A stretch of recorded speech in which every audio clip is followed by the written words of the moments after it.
শর্টকাটে শেষ করে দিই।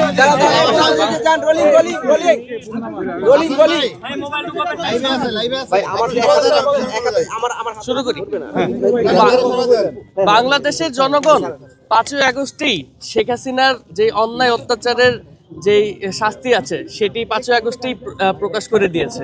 এখন শুধু কোর্ট থেকে আনুষ্ঠানিকভাবে কোর্টের থেকে এই রায়টি প্রকাশ হওয়া অপেক্ষা, এবং 5ই আগস্টে যে রায় জনগণ দিয়েছে সেই রায় অনুযায়ী আমরা আশা করছি কোর্ট থেকে যেই রায়টি আছে সেই রায়টি প্রকাশ হবে, এবং শেখ হাসিনা যে অত্যাচার করেছে তার জন্য তাকে একবার না 1000বারও যদি মৃত্যুদণ্ড দেওয়া হয় তাহলে সেটিও তার জন্য কম হবে।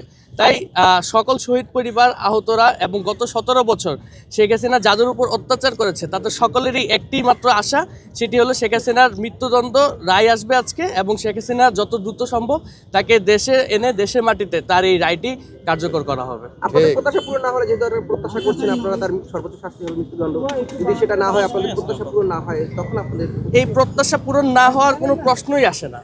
কারণ বাংলাদেশের জনগণ, আমি ইতিমধ্যেই বলেছি, 5ই আগস্টে তাদের রায় দিয়ে দিয়েছে।